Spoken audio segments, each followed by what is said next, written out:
वो 5 मौके जब कांग्रेस ने की मुसलमानों को आरक्षण देने की घोषणा। मुस्लिम आरक्षण को लेकर कब कब विवादों में आई कांग्रेस पार्टी।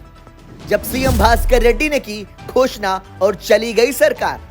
संविधान और आरक्षण के बैरियर को लेकर आए दिन राजनीतिक पारा चढ़ जाता है। बीते साल 2024 को दिसंबर के महीने में कुछ ऐसा ही हुआ। दरअसल इसी मसले पर केंद्रीय गृह मंत्री अमित शाह ने राज्यसभा में कांग्रेस पर निशाना साधा था।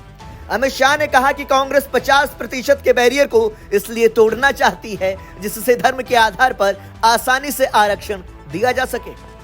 संसद में अमित शाह ने कहा, जब तक लोकसभा और राज्यसभा में बीजेपी के पास एक भी सदस्य है तब तक देश में धर्म के आधार पर आरक्षण लागू नहीं होने दिया जाएगा। हालांकि यह पहली बार नहीं है जब मुस्लिम आरक्षण के मुद्दे पर कांग्रेस किसी पार्टी के रडार में है। आपको बता दें कि पिछले 30 साल में मुसलमानों को आरक्षण देने की घोषणा को लेकर कांग्रेस की कम से कम 5 बार किरकिरी हो चुकी है। मुस्लिम आरक्षण को लेकर कब कब विवादों में आई कांग्रेस पार्टी। भास्कर रेड्डी की घोषणा और चली गई सरकार। साल 1994 में आंध्र प्रदेश में कोटला भास्कर रेड्डी की आंध्र प्रदेश में सरकार थी। रेड्डी ने घोषणा में कहा कि मुसलमानों को आंध्र प्रदेश में 4% आरक्षण दिया जाएगा। रेड्डी ने इसके लिए मुसलमानों के 14 जातियों के नामों की घोषणा भी की। उन्होंने कहा, सरकार में आने पर इन सभी जातियों को ओबीसी की कैटेगरी में शामिल किया जाएगा। रेड्डी की घोषणा से आंध्र में सियासी घमासान शुरू हो गया। जगह जगह भास्कर रेड्डी की सरकार के खिलाफ लोग सड़क पर उतर आए। उस वक्त विपक्षी टीडीपी ने इसे बड़ा मुद्दा बनाया और साल 1995 के चुनाव में मुस्लिम आरक्षण के मुद्दे से कांग्रेस बैकफुट पर चली गई। कोटला भास्कर रेड्डी की करारी हार हुई और टीडीपी ने सरकार में वापसी कर ली।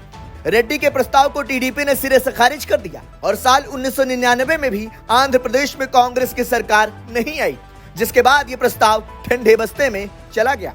वाईएसआर आए और 5% आरक्षण दे गए। साल 2004 में आंध्र प्रदेश की सत्ता में कांग्रेस ने मजबूत वापसी की। मुख्यमंत्री की कुर्सी वाईएसआर राजशेखर रेड्डी को मिली। रेड्डी ने मुसलमानों को साधने के लिए 5% आरक्षण देने की घोषणा कर दी। सरकार ने इस पर अमल भी शुरू कर दिया, लेकिन पहले यह केस हाईकोर्ट और फिर सुप्रीम कोर्ट पहुंच गया। हालांकि हाईकोर्ट ने 2010 में इस पर रोक लगा दी थी। आंध्र प्रदेश में मुसलमानों की आबादी करीब 9% है। यहाँ के चुनावों में मुस्लिम अहम फैक्टर माने जाते हैं। हालांकि 2014 के बाद से आंध्र की सत्ता में कांग्रेस की वापसी नहीं हो पाई है। यूपी में की आरक्षण देने की घोषणा।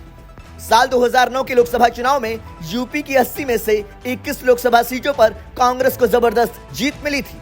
इस जीत से गदगद कांग्रेस ने साल 2012 के विधानसभा चुनाव में पूरी मजबूती के साथ मैदान में उतरने की घोषणा की। कांग्रेस में उस वक्त चुनाव मैनेजमेंट की कमान सलमान खुर्शीद को सौंपी गई और प्रदेश अध्यक्ष निर्मल खत्री थे। सलमान खुर्शीद उस वक्त मनमोहन सरकार में मंत्री थे। खुर्शीद ने यूपी में चुनाव से पहले बड़ी घोषणा की। उन्होंने कहा कि कांग्रेस सरकार अगर आएगी तो हम मुसलमानों को 5% आरक्षण देंगे। खुर्शीद के इस बयान पर जमकर राजनीति हुई। उस वक्त बीजेपी के लाल कृष्ण आडवाणी ने इसे तुष्टीकरण की राजनीति बताया और बीएसपी समेत कई विपक्षी दलों ने भी कांग्रेस के इस घोषणा पर सवाल उठाए थे। महाराष्ट्र में मराठाओं के साथ मुसलमानों को साधा। साल 2014 में महाराष्ट्र में मराठा आरक्षण आंदोलन ने तूल पकड़ लिया। इससे निपटने के लिए तत्कालीन पृथ्वीराज चौहान की सरकार ने मराठाओं को आरक्षण देने की घोषणा कर दी।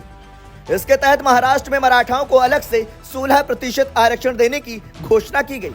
चौहान सरकार ने इसके साथ मुसलमानों को भी 5% आरक्षण देने की घोषणा कर दी।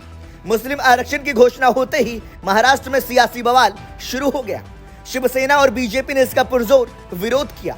सरकार ने इसे तुरंत होल्ड करने का फैसला लिया, लेकिन इसके पक्ष में दलील देते हुए कहा, जब 32% मराठाओं को 16% आरक्षण दिया जा सकता है तो 11% मुसलमानों को 5% आरक्षण देने में क्या दिक्कत है। इसके बाद साल 2014 के विधानसभा चुनाव में चौहान की सरकार चली गई, जिसके बाद बीजेपी शिवसेना ने मुस्लिम आरक्षण से संबंधित प्रस्ताव को रद्द कर दिया। हालांकि बाद में सुप्रीम कोर्ट ने मराठा आरक्षण को भी रद्द कर दिया। कर्नाटक में 4% आरक्षण देने के पक्ष में कांग्रेस पार्टी। कर्नाटक में ओबीसी कैटेगरी के तहत कुछ मुस्लिम जातियों को 4% आरक्षण मिलता था, जिसे बीजेपी की सरकार ने रद्द कर दिया था। हालांकि कर्नाटक की कांग्रेस सरकार अब फिर इसे लागू करने की तैयारी में है। अप्रैल 2024 में सिद्धारमैया की सरकार ने कुछ मुस्लिम जातियों को ओबीसी वर्ग में शामिल करने की कवायद की थी, जिसका जमकर विरोध भी हुआ था। हालांकि सिद्धारमैया फिर से मुसलमानों को 4% आरक्षण देने के पक्ष में है। हाल ही में उन्होंने इसे लेकर कई संकेत भी दिए हैं। सरकार में शामिल deputy CM DK Shivakumar 2023 में ही मुसलमानों को 4% आरक्षण देने की घोषणा कर चुके हैं। ब्यूरो रिपोर्ट, संदेश वाहक।